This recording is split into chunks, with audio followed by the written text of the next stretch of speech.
تبارك الذي نزل الفرقان على عبده ليكون للعالمين نذيرا. اللهم صل على محمد وعلى آل محمد كما صليت على إبراهيم وعلى آل إبراهيم إنك حميد مجيد. اللهم بارك على محمد وعلى آل محمد كما باركت على إبراهيم وعلى آل إبراهيم إنك حميد مجيد. رسول الله صلى الله عليه وسلم د نهم کال در تبوک نفس داغی واقعات و دا وفدون تذکرہ مکڑوا تو چکم وفدون پراتک کی ملاقاتون کی مسلمانان دپارا عبرت و فائدہ و داغی تذکرہ مکڑلا. نبی صلی اللہ علیہ وسلم تردین پس جا وفدون تقریباً اویا قسم ڈلی وفدون رال الملاقاتون وشو زیاد طور خلق مسلمانان شلو. مدینہ منورہ تقریباً اکثریت خلق مسلمانانو یو اسلامی ریاست و اسلامی حکومت جوڑ شولو پا عرب پا زمکہ باندې اسلام غلبہ رالالا. نبی علیہ السلام تا سی اشارات میلاو شولو چه استاور دین پستلل بی چلا ہر سو شولو لکه د پیغمبر دراتللو دغه د پاتې کېدلو یو مقصد وي چې هغه مقصد پوره شي بیا هغه پیغمبر الله پاک په ځمکه باندې نه پاتې کوي. نبی صلی الله علیه وسلم دا اندازه وشوله نو نبی علیه السلام بیا اراده وکړله چې دا د ټولو مسلمانانو یو اجتماع وکړمه د دې مسلمانان راغونډ کړم او د یو اجتماعي تقریر ورته وکړمه یو اجتماعي لوز والمه او په دې باندې ګواهي ورکړمه او دوی ته هدایات اجتماعي ته ور وکړمه او د دې دین اهم خبرې ورته وښیمه. نبی صلی الله علیه وسلم د دې اجتماع لپاره د حج ورځې منتخب کړلې. نبی علیه السلام د حجۃ الوداع اراده وکړه چې دا د نبی علیه السلام په نبوت کې د نبوت په دغه کې او د اسلامي طریقه باندې اولنی حج به او آخري به هم و او دا چې د پیغمبر علیه السلام دغه یو حج کړی که نور حجونه کړي دي. د څه روایاتو نه معلومیږي داسې چې نبی علیه السلام یو حج کړی دی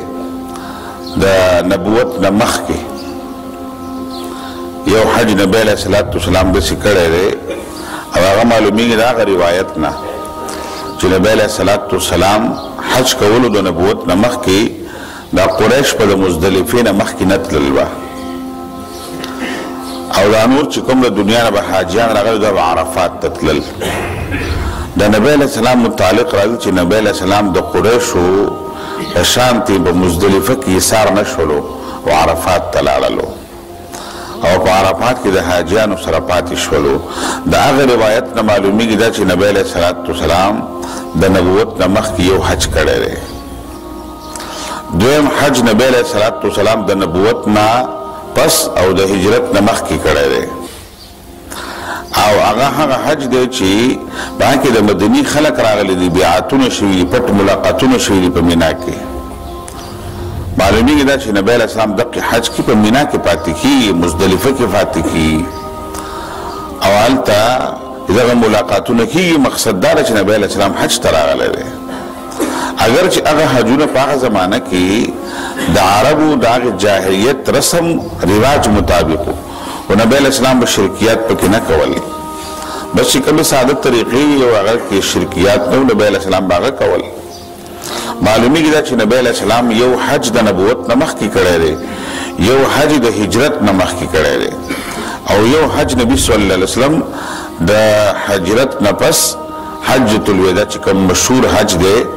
دا ټول احکامات نبی علیہ السلام په اسلامی طریقه باندې کړی دي.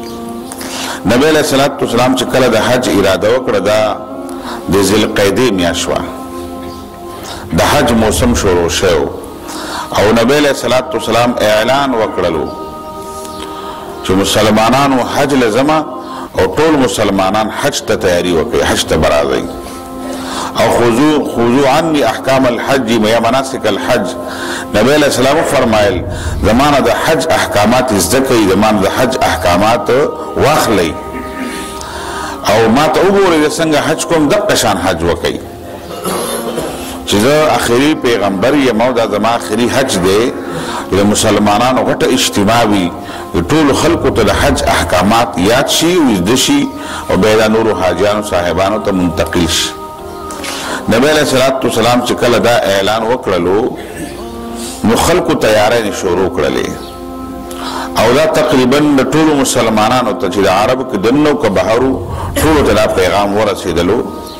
او نبی علیہ السلام د دې مخکې کال باندې په 8م کال باندې باقاعده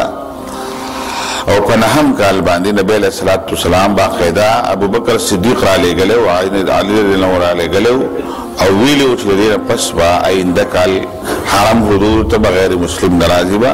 مشرک به حج له ناراضي، کافر به حج له ناراضي. او مخکې چې کوم د میاشتو تبدیلی وه نو د 9م کال حج چې دی هغه په ذوالقعده کې شوی، په ذوالحجه کې نه و. دوی د خپل ترتیب د عربو د ترتیب مطابق، خو د دې کال حج چې دی بالکل د حج د موسم مطابق د هغوی د ترتیب مطابق هم و چې عربو مشرکانو هم کومه طریقه جوړه کړې وه. دا حج چې دی د نبی علیہ السلام دا حج بالکل په ذوالحجه کې په هغه موسم کې و چې کوم اسلام غوښتله، په هغه موسم کې د حج ورځې راغلې. نبی علیہ السلام چې اعلان وکړلو د حج دپاره نو نبی علیہ السلام بیا روانګي چې کله کوله نو نبی علیہ السلام د روانګۍ نه مخکې متعلق راځي ټولو بیبیانو سره ملاقات شوی دی او نبی علیہ السلام به د هر ملاقات نه پس نبی علیہ السلام غسل کړی دی. ابو رافع یو صحابي هغه ورته الله رسوله د ټولو په آخر کې غسل ونه کوي. نبی علیہ السلام ته فرمایي چې اطیبه او پاکیزه خبره داره چې د هر ملاویدلو نه پس غسل وشي دا ډیره پاکه خبره ده. پیغمبرانو ته الله پاک یو بدني قوت هم ورکړی، روحاني قوت هم ورکړی. دا ټولې بیبیانې نبی علیہ السلام ځان سره حج ته بوتللې به. حکمت پکې دا و چې د نظر حفاظت کیږي بیا په دې سره او دا اوږد سفري نو په سفرونو کې مختلف حالات راځي. نبی علیه السلام د بیبیانو سره ملاقاتونه او د هغې نه پس بیا د بیبیانو تیاری. نبی علیه السلام سره د مدینې منورې نه چې کله هغوی راوتل بیا د نبی علیه السلام عام عادت مبارک دا و چې نبی علیه السلام په سفر تلو نو زیارت په په سفر تللو او اکثر سفرونه نبی علیه السلام هغه د زیارت په ورځ کړي، جمعرات ورځ چې ورته وایو. اوس هم په روایاتو کې شته دی مسلمانانو ته نبی علیه السلام د عمل نه معلومیږي دا که تاسو د یو اهم سفر آغاز کوئ د جمعرات په ورځ وکړئ، زیارت په ورځ باندې دې کې خیر وي، دې کې برکت به وي. نبی علیه السلام نور سفرونه د زیارت په ورځ به کول. د دې سفر آغاز نبی علیه السلام د هفتې د ورځې نه کړی دی. جمعې ورځ چې کله تېره شوله د هفتې په ورځ نبي صلی الله علیه وسلم د مدینې نه راوتلی او دا د ذوالقعدې دا 40مه یا 50مه ورځ وه. نبی علیہ السلام د ماسپښین لمونځ په مسجد نبوي کې وکړلو او د مانځه نه پس نبی علیہ السلام را روان شولو. او ذوالحلیفه دا یو مقام دی، ځای دی چې دا میقات دی د مدینې د خلکو دپاره. د دې ځایګي نه د حاجیان چې دی عمره تړي او عامرین عمرې والا نیت تړي، احرام تړي. د ذوالحلیفې ته نبی علیہ السلام مازدیګر ټیم را ورسېدلو. ذوالحلیفه چې دی اوس د مدینې آبادي ورته تقریبا را رسېدلې ده، د حرم د حدودو نه بهر ځای دی چې وګورې بهر هلته بورډ لګېدلی دا د حرم د مدینې حدود شروع کېږي. د هغې نه بهر ذوالحلیفه یو خاص مقام دی او غرما مسجد پکې جوړ دی د عمرو والا دپاره او احرام ونول دپاره، حج ول دپاره، غسلخانې ډېر ښه سهولتونو والا ځای دی. نبی علیه السلام دلته د مازدیګر لمونځ راورسوو. فاصله دغه 6 کیلومتره ده، دومره فاصله باندې د مسجد نبوي نه د مدینې نه بهر ځای دی ذوالحلیفه. نبی علیه السلام دلته د مازدیګر لمونځ وکړو، سفرانه لمونځ یې وکړلو. هلکې د مدینې نه بهر ځای خو دی خو دغه 6 کیلومتره دی مدینه ښکارېدله. دا د مسافرو دپاره یو خبره ده چې کوم مسافر د خپل کلي نه په دومره کیلومترو فاصله باندې ځي چې هغه 80 کیلومتره جوړیږي او د خپل کلي د خاص حدودو نه بهر شي، نو دی که کلی ورته ښکارېږي هم بیا به څه کوي؟ سفرانه مونځ به کوي. لکه زموږ دا پېښور خلک د رینګ روډ نه بهر شي که نه سفرانه مونځ دي کوي. یا که کم خلک په کلي کې پاتې کېږي د خپل کلي د پټون او د خوړ نه او د مقبرې نه راووتلو او خلک ورته لکه کلي نه په خیر راغلي ګرځه چې اوس که مېلمه وي د خلکو د هر چا خپل کلی ده، که د کلي پټي ده، د کلي مقبره ده، د کلي خوړ دی، وي شي شاملات چې وي د هغې نه چې کله انسان بهر شي بیا به سفرانه مونځ کوي اګر چې ورته کلي ښکارېږي او دومره ارادې وي چې دی په سفر روان دی. نبی علیه السلام دلته سفرانه مونځ وکړو د بازیګر، بیا یې دلته بیا روان نه شولو. نبی علیه السلام د ماښام مونځ هم دلته وکړو، د ماسخوتن مونځ هم وکړو، شپې هم دلته وکړله او سحر یې د سحر مونځ هم وکړلو او بیا د ماسپښین مونځ هم وکړلو. نبی علیه السلام په دې ذوالحلیفه کې ډېر ایثار شولو. د هغې وجه دا وه چې دا کم خلک په کلیو کې په سکارونو کې ایثار دی په مدینه کې چې کم خلک ایثار دی او د ما سره تل غواړي چې هغه راورسېږي. نبی علیه السلام په طبیعت کې جلدبازي نه وه، جلدي به نبی علیه السلام نه کوله، ډېر سلیقې سره ډېر نرمۍ سره ډېر آهسته په قلاره به نبی علیه السلام د کار آغاز کولو. جلدي ملتي په نبی علیه السلام په کارونو کې به داسې نه وه. نبی علیہ السلام دلته بیا ځکه پاتې کېږي د ذوالحلیفې د ځمکې له الله پاک یو خاص برکت ورکړی دی، دا ډېره برکتي ځمکه ده او دا د الله پاک قانون دی چې الله پاک په دې ځمکو کې ځینو ځمکو له برکتونه ورکړي دي، یو خاص خیر وي هلته. نبی علیہ السلام په ذوالحلیفه کې بیا احرام تړلی دی. نبی علیہ السلام غسل کور کړی و چې کله یې احرام خو تړلی په ذوالحلیفه کې دی، غسل یې بیا په کور کې کړی دی. او ځینې روایتونو کې چې نبی علیه السلام غسل هم بیا دلته وکړو ویل هم بل او د بدن چې کوم پالتو یخته و هغه هم لرې کړل، د بدن صفایي وکړله ځکه احرام به تړلی کېږي او احرام ډېر ورځې به وي. لکه نن سبا خو ډېره اسانتیا ده، د عمرې احرام وتله په ایرپورټ باندې و 5-5 ګنټې پس به په جده کې و 2-3 ګنټې پس په حرم کې او چې 8-12 ګنټې تېرېږي که نه بس عمره به دې کړي بس احرام لري که بس. خو مخکې خو داسې نه و، مخکې په میاشتو احرامونه تړلی کېدل به په هفتو به احرامونه هم بیا د سفرې به وي. نو هلته به هغې نبی علیه السلام ویل چې بدنونه صفا کوي ولامبئ. نبی علیه السلام په ذوالحلیفه کې وی ولامبل. عایشه صدیقه سره په دې سفر حج په سفر کې ورسره نورې بیبیانې هم ورسره وي. نو نبی علیه السلام هغې سره عطر، نبی علیه السلام به خوشبو ډېره لګوله، نبی علیه السلام به ډېر معطر به ګرځېدلو. همدا وجه وه ابوبکر صدیق رضی الله عنه چې کله نبی علیه السلام وفات شولو که نه او ابوبکر صدیق د بهر نه کله راغی او په نبی علیه السلام راښکته شو، نبی علیه السلام یې ښکل کړل وژړلې او ویې ویلو د الله رسوله ستا د بدن نه دقه شان خوشبو راځي څنګه دې ته جم دی او ستا د بدن نه خوشبو راختله. نبی علیه السلام د بدن نه به انس رضی الله عنه فرمایي وایي د نبی علیه السلام د بدن نه به هسې قدرتي ته ور یو داسې خوشبو او داسې ښکلې خوشبو به راتلله، دا خوشبو په مشکو په عنبرو کې نه وه، دا په بله خوشبو کې نه وه. نبی علیه السلام خپل د بدن هم څه معجزات و، د هغه د بدن هم خپل خصوصیات و. نبی علیه السلام بیا چې احرام وتړو نو د احرام کې چې کله غسل وکړلو او بیا یې ځان تیار کړلو نو نبی علیہ السلام په دې سر مبارک خوشبو لګولې، په ګیره مبارک باندې لګولې وه. محرم د عمرې والا یا د حج دغه لپاره اوس هم دا حکم دی چې کله انسان غسل وکړي او احرام تړي د احرام نه مخکې بلکل خوشبو لګولی شي. د احرام په کپړې نه لګوي چې کوم څادر دی لږ دی په هغې د خوشبو نه لګوي، د هغې نه مخکې چې احرام یې نه تړلی خوشبو دې ولګوي بیا د احرام وتړي. احرام دقه تلبیې ته وایي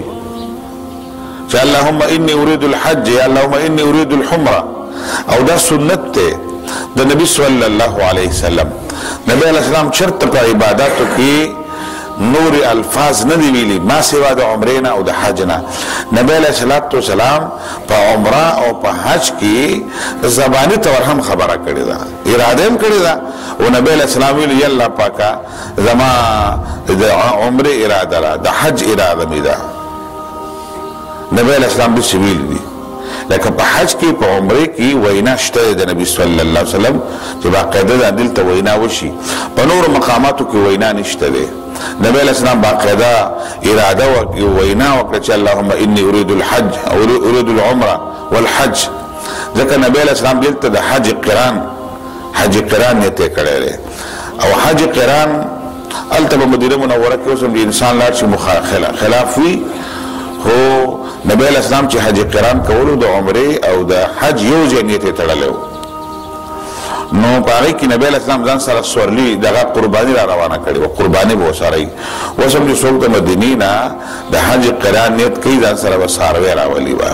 خو ساروي خو نشي راوستلای وسو الته بل سیستم دی نبی به د حج قران نیت نه تړي د عمره نیت ته وتړي چې راشه عمره وکي بیا د حج کې حج تمتع وکي نبی صلی الله علیه وسلم بیا تلبیه ویل او بیا مسلمانان روان شو محرم شو او دا په مخ د ځمکه باندې ډېره ښکلې اجتماع وه او ډېر ښکلی سفر و د یو داسې سفر او داسې اجتماع په مخ د ځمکه مخکې نه چې شوې ده نه به بیا چېرته وشي د کومې اجتماع او د کومې سفر آغاز محمد صلی الله علیه وسلم کوي او ټول صحابه کرام پکې تقریبا شامل دي نبی علیه الصلاة والسلام د ذوالحلیفې نه بیا د ماسپښین د مانځه نه پس نبی صلی الله علیه وسلم بیا را روان شوی دی د مدینه منوره ته بیا د دنیا نور خلک هم را روان شولو د نبی علیہ السلام حکم خدا و چې مدینه ته راشي خو چې کوم خلک مدینه ته بیا نشو راتللی حج ته فوت کېدلو هغه خلک ډایرکټ مکې معظمې ته رالل او د نبی علیہ السلام سره ډېر لویه غټه قافله چې په هغه کې مشران او ځوانان او زنانه وې پکې ډېر لوی تعداد باندې مدینه تقریبا خالی پاتې شوه ډېر لږ خلک په مدینه کې معذورین پاتې شوي وو ماشومان پاتې شوي وو کمزوري خلک پاتې شوي وو بیماران پاتې شوي وو نور تقریبا د مدینه او د مدینه ارد گرد د خواوشا تقریبا ټول خلک د نبی صلی الله علیه وسلم سره د حج په سفر باندې